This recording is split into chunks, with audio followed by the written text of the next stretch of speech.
angazi ukuthi indodakazi ukuthi ulichapha ngapha uloku umntwana kule 2 years ngale futhi okwakhe emalangeni ngangibhizi khona le kuloku esihlala isidale ngilaye futhi khona le uyazi ukuthi lokho so abantu uthi wathi una Jacob wakhona ngale wathi na Jacob yakho wahlala isidale wahlala isidale kumpela phela la kanje manje lo ntombazana lo sebeleko bendihlasela efonini 24/7 khona ucabanga ukuthi una Jacob ulunge njani ndoda lapho engumuntu wesonto diwe yalunga diwe ukulunge una Jacob ngakhona indoda ngapha imjolela ngapha yaza kuqonda uzona mfana ukuqondana umama lwana ngutshela ukuthi na Jacob ngabe uyakwazi manje akakwazi lutho sebunyameni umntwana abantu usebunyameni bathi zwana Jacob ungamthola hayi ngingamthola phela umuntu wani ufuna ukuthi umlehlasele sekuseni njengoba usitsho khona ngabe ungathola ukuthi uzathi umdinga ngapha kasemitisa kwenyinda bathi tshela abantu ukuthi abamhlasele emzini wakhe bayemiyangisa phambi komfazi wakhe kumele bamyangise ngoba una Jacob phela yabona ukuthi sokungathi ubusuku obuthathu phela sengihamba mdala sebenza isithutha hayi wenza isithutha manje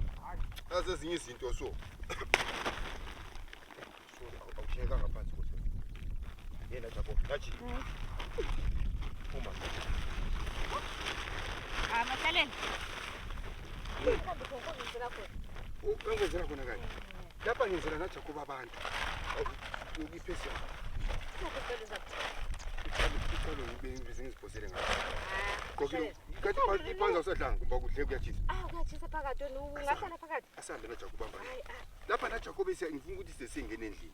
Lawo sesingahamba hamba njani usikhangela ukuthi ususenza kanjani. Uthando lo la yena. Uthando lolwana Jacob. Ufela uthando lo nje so. Awufeli ithando abasenzela ukuthi kube normal. Ngoba abantu mina ngisaba ukuthi ngiyacha umphakathi.